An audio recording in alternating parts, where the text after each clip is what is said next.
Does a storm cloud turn around into a smile for free? Who's the kid with a heart full of magic? Everyone knows. Brick! That's me! Have you knew the legacy of Mark Twain before? Mark Twain was born as Samuel Langhorne Clemens on November 30th, 1835, in Florida, Missouri. He is known as one of the greatest authors, humorists, and inventors of that time.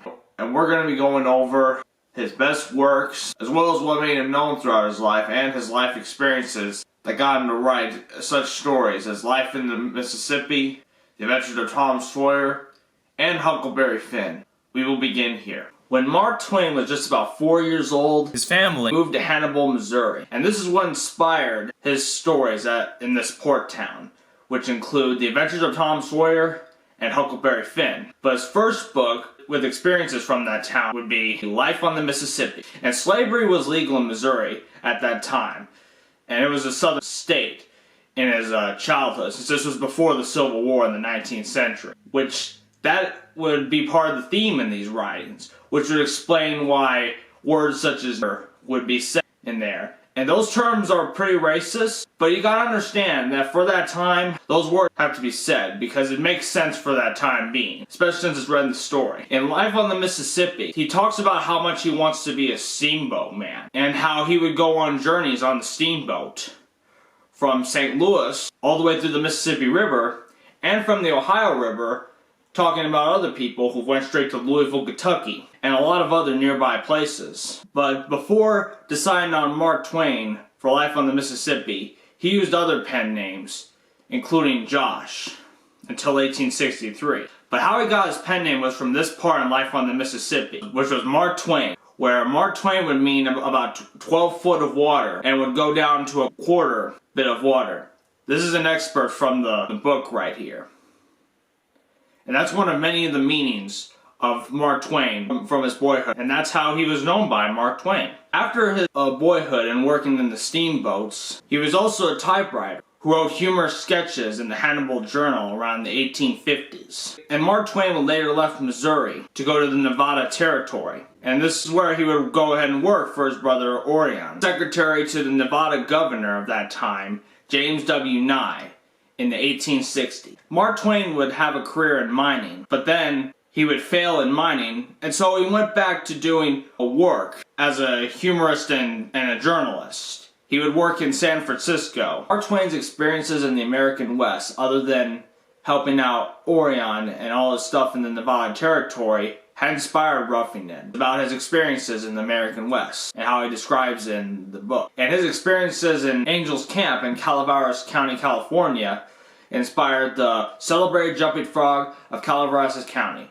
which is set in the same time before the Civil War, which explains why, just like in the Life on the Mississippi, the same words, such as racial terms, like nigger, for example, would be used in this kind of story, because it was appropriate for that time. He would later get married and would move to Elmira, New York, where Mark Twain would later move his family to Hartford, Connecticut. This is where he wrote many of his novels, such as The Adventures of Tom Sawyer in 1876, The Prince and the Pauper in 1881, and The Adventures of Huckleberry Finn in 1884, to name a few. And the fictional stories of Tom Sawyer and Huckleberry Finn were both set in Missouri, where Mark Twain was born, and he spent a lot of his time as a young boy. Mark Twain had a lot of work in science, and he would have a friendship with Nikola Tesla, the inventor. While he worked with Nikola Tesla, Mark Twain helped patent 3 inventions, including the improvement in detachable straps for garments, which was to replace suspenders. Some of the most commercially successful was a self-painting scrapbook, and over 25,000 of that exact item was sold. His novel in 1889, A Connecticut Yankee in King Arthur's Court, was where he would use his knowledge of science in that story to author in England. This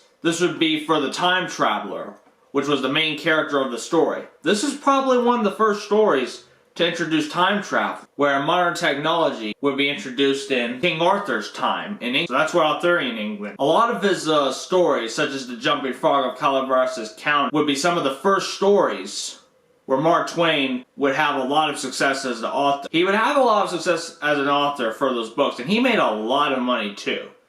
But he ended up spending that money through investments and he ends up losing money via investments. And because of his experience in invention and technology, he mainly invested in new inventions and the modern technology of that time, such as the page typesetting machine. And over the course of 14 years, between 1880 and 1894, he spent over $300,000 in inflation for those inventions. He would even lose money through his publishing house. Yeah, and because of that, his dwindling income would make him close his house for good, and he would move all the way to Europe in June 1891. By 1909, Thomas Edison had visited Mark Twain's home in Reading, Connecticut, and part of the footage of Mark Twain would be used in the movie adaptation of his book, The Prince and the Pauper, in 1909.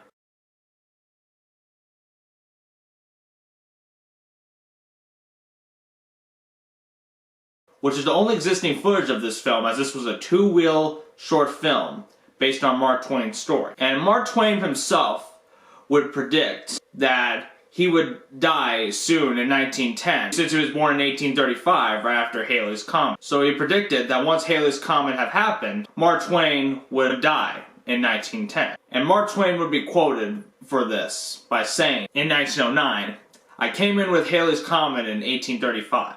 It is coming again next year, and I expect to go out with it. It will be the greatest disappointment of my life if I don't go out with Halley's Comet. The Almighty has said, no doubt. Now here are these two uncountable freaks. They came in together, they must go out together," which is referring to when he was born in 1835 after Halley's Comet, and by saying they must go out together, he's referring to himself as dying right after Halley's Comet. This is pretty interesting when you think about it. Mark Twain had a legacy of writing more than several books. He was a humorist of this time. And of course, he would die on April 21st of 1910, just one day after Halley's Comet's closest approach. He was 74 years old. And upon hearing of Mark Twain's death, then U.S. President at the time, William Howard Taft, said this about Mark Twain. "Mark Twain gave pleasure, real intellectual enjoyment, to millions. And his works will continue to give such pleasure to millions yet to come. That would mean future generations right after his death." His humor was American, but he was nearly as much appreciated by Englishmen and people of other countries as his own countrymen. He has made an enduring part of American literature. Here are some fun facts about Mark Twain. Mark Twain wrote The Jumping Frog of Calaveras County in Jackass Hill in a cabin, which is in Tuolumne County in California, which was where the story takes place, in California exactly,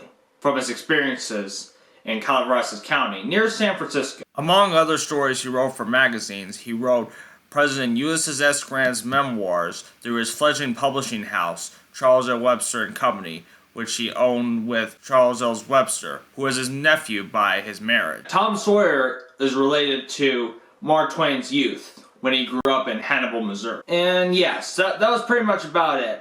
I had to shorten all this info about Mark Twain, but I just thought I'd give some info from his books and about his life in general. I'm sorry it took a while for me to make this. I had this planned out and I started this in October, and I made sure to finish by doing some research and even reading some of the book. Now mainly I got to read Life on the Mississippi, so for the rest I had to do some research. So that should about do it. The next video on the Nostalgia Network should be a retrospective of this year, coming next month.